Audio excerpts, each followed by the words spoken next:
Hello everyone, welcome to my YouTube channel. तो देखिए, आज की हमारी class social science SST CTET paper 2 सितंबर 2026 के लिए है। और इस वीडियो में एसएसटी के काफ़ी ज़्यादा महत्वपूर्ण प्रश्नों को कवर कराया जाएगा, जो कि देखिए सीटेट सितंबर के लिए सारे क्वेश्चन मोस्ट इंपॉर्टेंट क्वेश्चन हैं।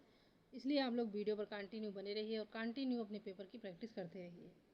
जितना हो सके उतना जो है क्वेश्चन आप लोग जो है ध्यान से पढ़िए। इससे जो है आपको ही बेनिफिट मिलेगा, क्योंकि देखिए एसएसटी जो है तो एसएसटी काफ़ी ज़्यादा टफ जो है सब्जेक्ट होता है। इसमें काफ़ी ज़्यादा टफ क्वेश्चन पूछे जाते हैं, इसलिए काफ़ी ज़्यादा ध्यान से सारे क्वेश्चन देखिएगा। और बहुत ज़्यादा घुमा फिरा कर भी क्वेश्चन पूछा जाता है। अब आइए हम इसमें पहला वाला क्वेश्चन कहते हैं। पहला वाला ऑप्शन क्वेश्चन है कि भारत में महिला रोजगार को प्रोत्साहित करने के लिए कानून है, अब जिनके तहत यह अनिवार्य है कि जिस संस्था में 30 से अधिक महिला कर्मचारी काम करती हैं तो वहाँ डाट होना चाहिए। यानी कि जहाँ पर 30 से अधिक महिला कर्मचारी काम करती हैं तो वहाँ उनके बच्चों की देख रेख के लिए क्या होना चाहिए, यही कहा जा रहा है क्वेश्चन में। अब ऑप्शन देखिएगा यहाँ पे। पहला वाला ऑप्शन शिशु सदन, सेकंड है सैनिटरी पैड निकालने की मशीन, महिला अध्यक्ष या फिर यातायात। तो देखिएगा यहाँ पे कि भारत में महिला कर्मचारियों के कल्याण के लिए बनाए गए कानूनों के अनुसार यदि किसी संस्थान में 30 से अधिक महिलाएं कार्य करती हैं तो वहां उनके छोटे बच्चों की देखभाल के लिए किस चीज़ की सुविधा अनिवार्य होनी चाहिए, तो शिशु सदन होना चाहिए। ठीक है, शिशु सदन जहाँ पे बच्चों की देखरेख की जाती है। क्योंकि देखिए कारखाना अधिनियम और अन्य श्रम कानून महिला रोजगार को प्रोत्साहित करने के लिए विशेष प्रावधान करते हैं, और इनमें से एक प्रमुख प्रावधान है जहाँ 30 से अधिक महिला कर्मचारी काम करती है वहाँ नियोक्ता को शिशु सदन यानी कि क्रेच की सुविधा देनी चाहिए। और यह सुविधा महिलाओं को अपने बच्चों को सुरक्षित रखने और काम पर ध्यान केंद्रित करने में मदद करती है। इसलिए आपका यहाँ पे करेक्ट आंसर हो जाएगा ऑप्शन नंबर ए।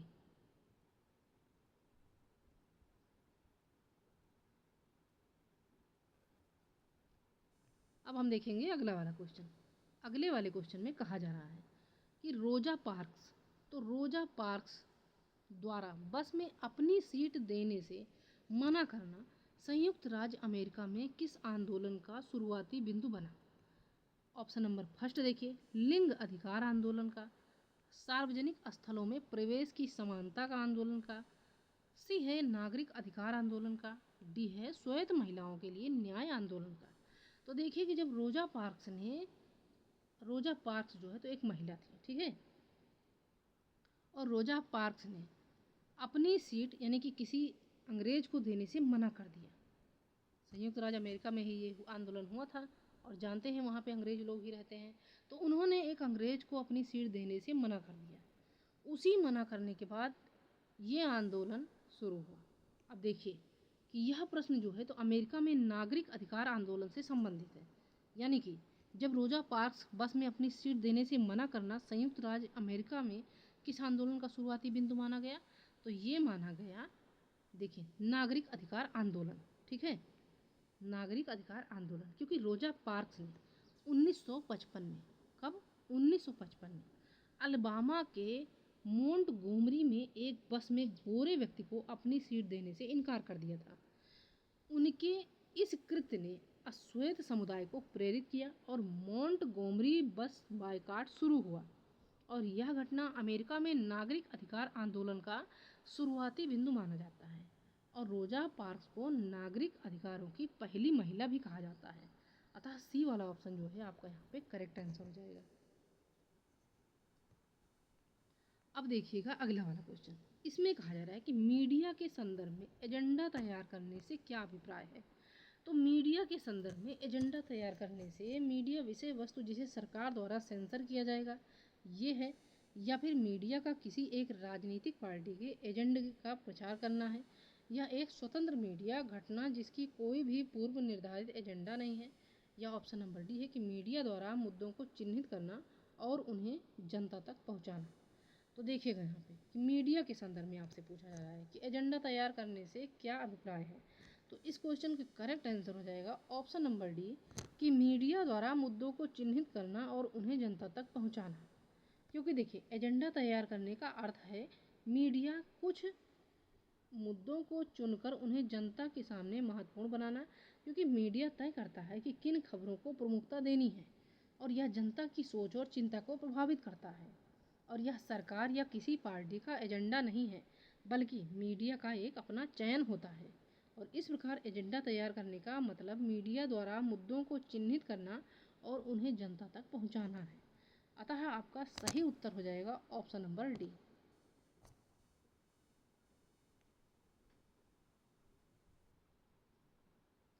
अब देखिएगा अगला वाला क्वेश्चन। इसमें कहा जा रहा है कि भारत में धर्मनिरपेक्षता के संदर्भ में निम्नलिखित में से कौन सा कथन सही है। अब ऑप्शन देखिए, पहला है ना तो राज्य और ना ही धर्म एक दूसरे के मामलों में हस्तक्षेप कर सकते हैं, यानी कि धर्म निरपेक्षता के संदर्भ में ये कथन सही है। या भारतीय राज्य को धर्म से एक सैद्धांतिक दूरी बनाए रखनी चाहिए। या फिर राज्य समुदायों के व्यक्तिगत कानूनों में हस्तक्षेप नहीं कर सकता। या राज्य को किसी धार्मिक समुदाय पर दूसरे समुदाय द्वारा वर्चस्व को रोकना चाहिए। अब यहाँ पे पहला वाला ऑप्शन देखिए कि ए और बी सही है, सेकंड है बी और सी सही है, थर्ड है बी और डी सही है, या फिर ऑप्शन नंबर डी है कि ए और डी सही है। तो देखिएगा यहाँ पे सबसे पहले आपका भारत में धर्मनिरपेक्षता के संदर्भ में जो कथन सत्य है तो वो है बी वाला। अब क्यों सत्य है? क्योंकि भारतीय राज्य धर्म से सैद्धांतिक दूरी बनाए रखता है। इसका अर्थ है कि राज्य निर्णय लेते समय किसी एक धर्म के प्रति पक्षपात नहीं करता है, इसलिए ए सही है। उसके बाद देखिए डी वाला, तो आपका यहाँ पे डी भी सही हो जाएगा, क्योंकि राज्य को यह सुनिश्चित करना चाहिए कि कोई धार्मिक समुदाय दूसरे पर हावी ना हो और यह अल्पसंख्यकों की रक्षा करता है। केवल आपका यहाँ पे बी और डी सही होगा। अब ए देखिए, ए क्यों गलत है? तो ए में कहा जा रहा है कि ना तो राज्य और ना ही धर्म एक दूसरे के मामलों में हस्तक्षेप कर सकते हैं। देखिए, राज्य धार्मिक मामलों में हस्तक्षेप कर सकते हैं यदि वे लोगों को नुकसान पहुंचाते हैं या सामाजिक न्याय के विरुद्ध हैं। उसके बाद देखिए सी वाला, तो सी क्यों गलत है? क्योंकि देखिए राज्य व्यक्तिगत कानूनों में हस्तक्षेप कर सकता है यदि वे संविधान के मूल्यों का उल्लंघन करते हैं या भेदभावपूर्ण व्यवहार करते हैं। यानी कि ए और सी आपका यहाँ पे गलत होगा, केवल बी और डी सही होगा। तो बी और डी देखिए ये है ऑप्शन नंबर सी में, इसलिए यहाँ पे आपका राइट आंसर हो जाएगा ऑप्शन नंबर सी।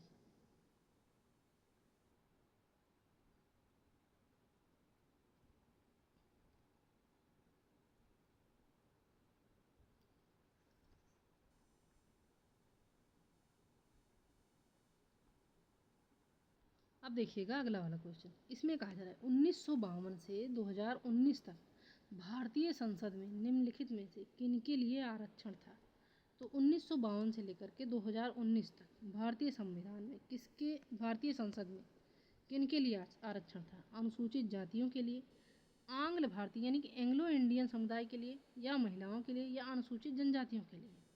अब यहाँ पे भी 4 विकल्प दिए जा रहे हैं। पहला है ए बी सी, सेकंड है बी सी डी, उसके बाद ऑप्शन नंबर थर्ड है ए बी डी, या फिर ऑप्शन नंबर फोर्थ है ए सी डी सही है। तो देखिएगा यहाँ पे कि 1952 से लेकर के 2019 तक भारतीय संसद में जिनके लिए आरक्षण था तो वे हैं अनुसूचित जातियाँ, एंग्लो इंडियन समुदाय और अनुसूचित जनजातियाँ। ठीक है, क्योंकि देखिए भारतीय संसद में 1952 से लेकर के 2019 तक अनुसूचित जातियाँ एससी, अनुसूचित जनजातियाँ एसटी और आंग्ल भारतीय समुदाय को आरक्षण दिया गया था। महिलाओं के लिए संसद में आरक्षण इस अवधि में नहीं था। अतः आपका ए बी और डी सही होगा, क्योंकि देखिए संविधान के अनुच्छेद 234 में मूलतः 1960 में आरक्षण समाप्त करने का प्रावधान था, लेकिन विभिन्न संशोधनों द्वारा इसे बढ़ाया गया।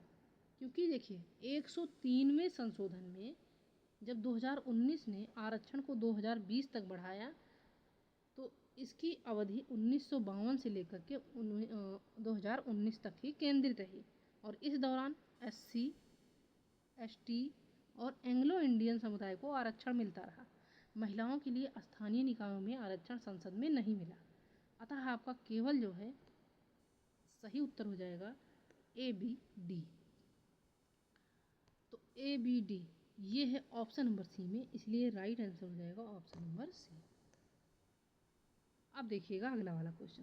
तो इसमें कहा जा रहा है कि भारतीय संघीय न्यायालय डॉट डॉट का पूर्ववर्ती है। तो भारतीय संघीय न्यायालय ये किसका पूर्ववर्ती है? भारतीय सर्वोच्च न्यायालय का, या फिर बॉम्बे उच्च न्यायालय का, या दिल्ली उच्च न्यायालय का, या ऑप्शन नंबर डी है अंतर्राष्ट्रीय न्यायालय का। तो देखिए कि भारतीय संघीय न्यायालय, तो भारतीय संघीय न्यायालय जो है ये पूर्ववर्ती है भारतीय सर्वोच्च न्यायालय का, क्योंकि भारतीय संघीय न्यायालय को 1950 में सर्वोच्च न्यायालय द्वारा प्रतिस्थापित किया गया था, इसलिए यह इसका पूर्ववर्ती है। क्योंकि यह न्यायालय दिसंबर 1937 में भारत सरकार अधिनियम 1935 के तहत अस्तित्व में आया। ठीक है, 1935 के तहत। और इसका मुख्य कार्य केंद्र सरकार और प्रांतों के बीच विवादों का निपटारा करना था। 26 जनवरी 1950 को भारतीय सर्वोच्च न्यायालय की स्थापना हुई और तब तक संघीय न्यायालय कार्यरत रहा। इस प्रकार भारतीय संघीय न्यायालय भारतीय सर्वोच्च न्यायालय का पूर्ववर्ती है।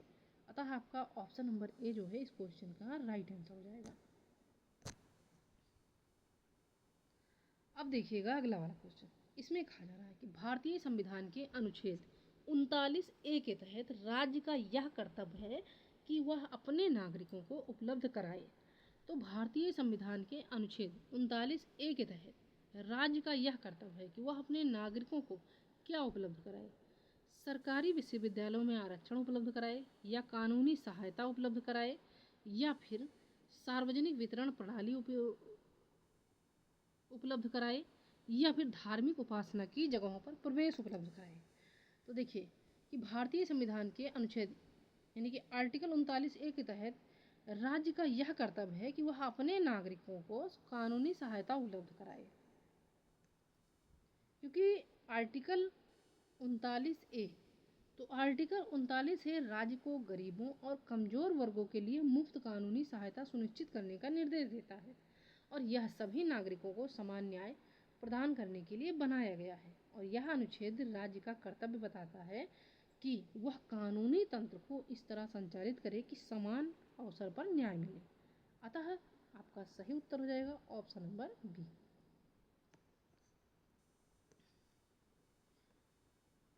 अब देखिएगा अगला वाला क्वेश्चन। इसमें कहा जा रहा है कि न्यायमूर्ति राजेंद्र सच्चर समिति द्वारा 2005 में किस समुदाय के आर्थिक व सामाजिक हाशियाकरण पर अध्ययन किया गया? तो न्यायमूर्ति राजेंद्र सच्चर समिति द्वारा 2005 में किस समुदाय के आर्थिक व सामाजिक हाशियाकरण पर अध्ययन किया गया? ऑप्शन देखिए, पहला वाला ऑप्शन सिख, सेकंड है पारसी, थर्ड है मुस्लिम, उसके बाद ऑप्शन नंबर फोर्थ है ईसाई। तो देखिए इस क्वेश्चन का सही उत्तर हो जाएगा मुस्लिम। न्यायमूर्ति राजेंद्र सच्चर समिति की स्थापना तो ये 2005 में भारत में मुस्लिम समुदाय के सामाजिक और आर्थिक हाशियाकरण का अध्ययन करने के लिए की गई थी, क्योंकि यह समिति 7 सदस्यीय उच्च स्तरीय समिति थी और इसमें तत्कालीन प्रधानमंत्री मनमोहन सिंह ने 2005 में इसका गठन किया। और समिति के अध्यक्ष दिल्ली उच्च न्यायालय के पूर्व मुख्य न्यायाधीश न्यायमूर्ति राजेंद्र सच्चर थे। और इसका उद्देश्य भारत में मुसलमानों की सामाजिक, आर्थिक, शैक्षिक स्थिति का व्यापक अध्ययन करना था। और समिति ने मुस्लिम समुदाय के आर्थिक और राजनीतिक सामाजिक हाशियाकरण पर विस्तृत रिपोर्ट प्रस्तुत किया था। और इस अध्ययन ने अल्पसंख्यक समुदाय के सामने आने वाली चुनौतियों को भी उजागर किया था। अतः सी वाला ऑप्शन आपका यहाँ पे करेक्ट आंसर हो जाएगा। अब हम देखिए अगला वाला क्वेश्चन। तो अगले वाले क्वेश्चन में कहा जा रहा है कि भारत में कपड़ा उद्योग के संबंध में दादन व्यवस्था यानी कि पुटिंग आउट प्रणाली से क्या तात्पर्य है? तो दादन व्यवस्था आपसे पूछा जा रहा है। काफ़ी ज़्यादा मोस्ट इंपॉर्टेंट क्वेश्चन है और ये कक्षा 8 की SST वाले बुक में उसमें है, पॉलिटी वाले पार्ट में। ठीक है, दादन व्यवस्था ध्यान से पढ़ लीजिएगा बुक, क्योंकि अगर आप 6, 7, 8 की NCERT SST की पढ़ लेते हैं तो उससे भी आपको काफ़ी ज़्यादा बेनिफिट मिलेगा और काफ़ी ज़्यादा स्कोर जो है उसी में से आता है, क्योंकि 6, 7, 8 की NCERT से ही सारे क्वेश्चन SST की पूछे भी जाते हैं। अब दादन व्यवस्था पूछा जा रहा है। अब दादन व्यवस्था के बारे में देखिएगा कि पूछा जा रहा है कि भारत में कपड़ा उद्योग के संबंध में दादन व्यवस्था से क्या तात्पर्य है? तो व्यापारी द्वारा बुनकर को कच्ची सामग्री उपलब्ध करवाना और उससे बुना हुआ सामान यानी कि कपड़ा लेना, ये तात्पर्य है। या बुनकर का उपभोक्ता से सीधे ऑर्डर लेना और उसे बुना हुआ सामान पहुंचाना, या व्यापारी द्वारा बुनकरों के माध्यम से कपड़े को कारखाने में बेचना और उससे कमीशन लेना, या फिर बुनकर द्वारा सीधे कपड़ा कारखाने में बेचना। तो देखिएगा यहाँ पे कि भारत में कपड़ा उद्योग के संबंध में दादन व्यवस्था यानी कि पुटिंग आउट प्रणाली, तो इससे तात्पर्य है कि दादन व्यवस्था पुटिंग आउट प्रणाली एक ऐसी व्यवस्था है जिसमें व्यापारी बुनकर को कच्चा माल, देखिए कच्ची सामग्री, कच्चा माल देता और तैयार माल वापस खरीद लेता था। ठीक है।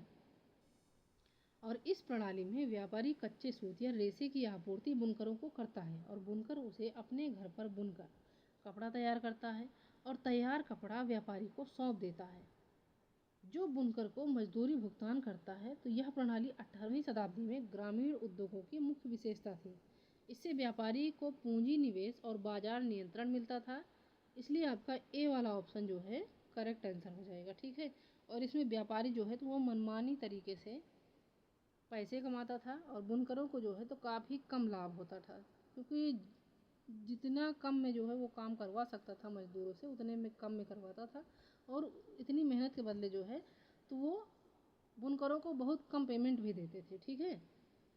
अब देखेंगे हम अगला वाला क्वेश्चन। अगले वाले क्वेश्चन में कहा जा रहा है कि 1994 में दक्षिण अफ्रीका में व्यवस्था में परिवर्तन के कारण किस प्रकार की सरकार का गठन हुआ। तो 1994 में दक्षिण अफ्रीका में व्यवस्था में परिवर्तन के कारण पूछा जा रहा है किस प्रकार की सरकार का गठन हुआ। तो लोकतांत्रिक सरकार की, या अल्पसंख्यक सरकार की, या राजतांत्रिक सरकार की, या ऑप्शन नंबर डी है रंगभेद सरकार की। तो देखिए कि जब दक्षिण अफ्रीका में रंगभेद व्यवस्था समाप्त होने के बाद सभी नागरिकों को समान अधिकार देने के लिए सरकार बनी और रंगभेद जो है तो एक नस्लीय अलगाव की व्यवस्था थी जो कि 1948 में लागू थी। और 1990 के दशक में, कब, तो 1990 के दशक में इस व्यवस्था को समाप्त कर दिया गया और 1994 में पहली बार सभी जातियों के लोगों ने मतदान किया और इस चुनाव में अफ्रीकी राष्ट्रीय कांग्रेस को बहुमत मिला। इसके बाद नेल्सन मंडेला के नेतृत्व में एक नई सरकार बनी और यह सरकार सभी नागरिकों को समान अधिकार देती थी। इसे लोकतांत्रिक सरकार भी कहते हैं। अतः 1994 में दक्षिण अफ्रीका में व्यवस्था में जब परिवर्तन हुआ तो वहाँ पे लोकतांत्रिक सरकार का गठन हुआ। अतः आपका करेक्ट आंसर हो जाएगा ऑप्शन नंबर ए।